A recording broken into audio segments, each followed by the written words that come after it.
사람은 누구나 근본을 가지고 있습니다. 누구나 부모님의 사랑을 입고 태어나고 사랑을 받고 성장합니다.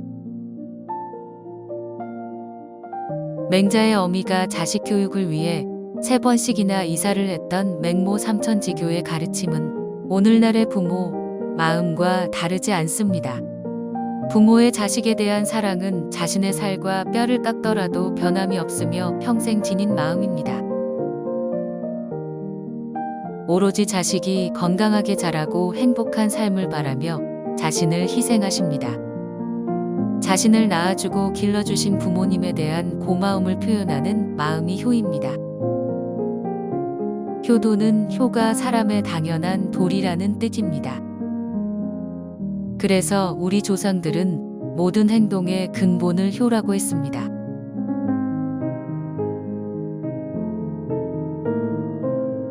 그런데 요즘은 부모와 자식의 기본 윤리마저 무너지고 폐륜에 관한 뉴스가 낯설지 않습니다.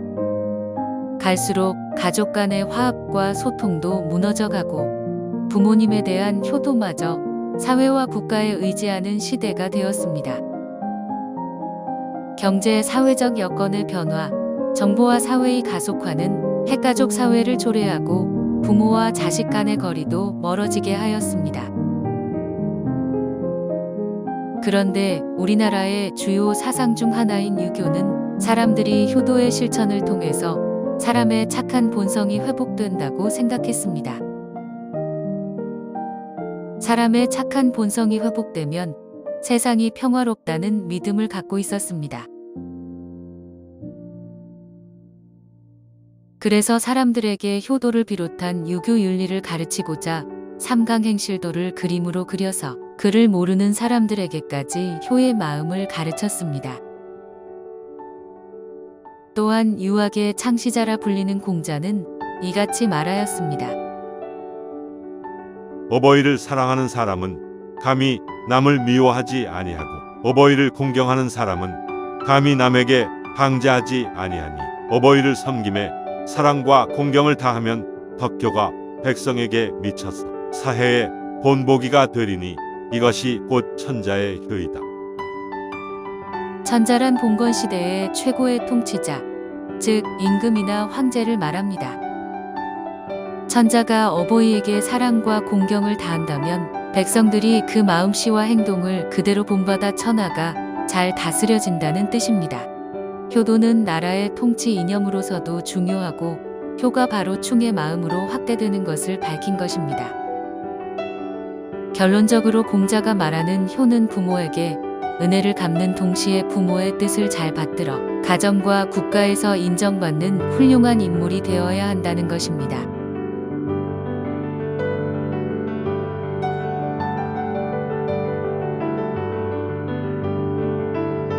다음은 불교에서 말하는 효에 대해 알아보겠습니다. 불교에서는 부모의 은혜가 한량없이 크고 깊음을 부모온 중경 속에 담아서 출판하고 사파를 그려서 백성들에게 깨우침을 주고자 하였습니다. 부처님이 길을 가다 한 무더기의 뼈를 보고 절을 하는 장면으로 시작되는 이 경전은 부모의 한량없는 은혜와 희생을 강조하고 또 강조합니다. 부모온 중경의 2가지 키워드는 자애 그리고 보온입니다. 자애의 시작은 아이의 탄생 전부터 시작됩니다. 어머니의 몸에서 아이가 자라는 10달, 그 10달 동안 어머니는 매우 고생을 합니다. 탄생 이후의 자애는 양육과 희생입니다. 부모가 먹여주고 재워주고 입혀주는 것을 탄생 이후의 자애라고 볼 수 있습니다. 부모의 사랑은 경제적인 지원과 더불어 자식에게 주는 따뜻한 눈빛, 말, 표정 등으로 대표됩니다. 부모온 중경은 은혜를 갚는 구체적인 방법으로서 7월 15일에 우람분재에 부모를 위해서 삼보에 공양하고 부모온 중경을 널리 보급하도록 했습니다.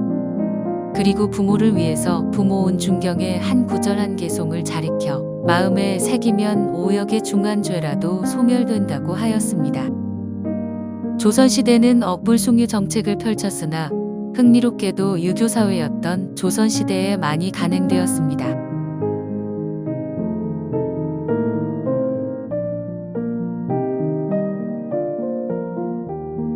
우리나라의 구비문학이나 고전소설엔 효도에 관한 이야기가 매우 많습니다.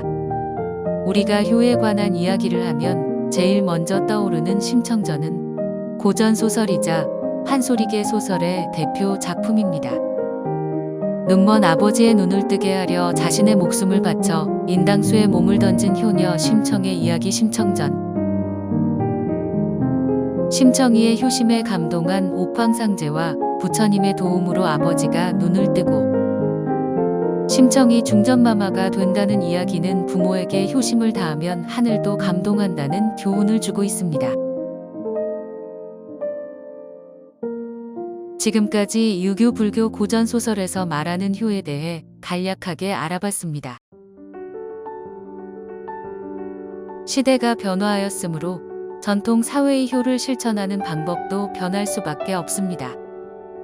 3대가 함께 살며 농사를 짓던 사회에서 지켜졌던 효의 가치와 실천 방법이 현대 사회에 맞게 바뀐다고 해도 효의 가치와 마음이 바뀔 수는 없습니다. 옛날 사람들이 부모님의 뜻을 존중하고 따르려고 했던 양지 의미를 돌아보고 부모님의 마음을 헤아릴 줄 알아야 합니다. 부모님과 떨어져 사는 경우 전화라도 자주 하는 것이 오늘날의 효도일 수 있습니다. 자신의 삶의 조건에 맞추어 부모님께 고마운 마음을 잘 표현하는 것도 효도입니다. 시대가 변해도 사람으로서 가져야 할 가장 기본적인 심성인 효의 마음을 다시 한번 일깨우고 미술 작품을 통해서 아름다운 효의 가치를 되새기는 기회가 되길 바랍니다.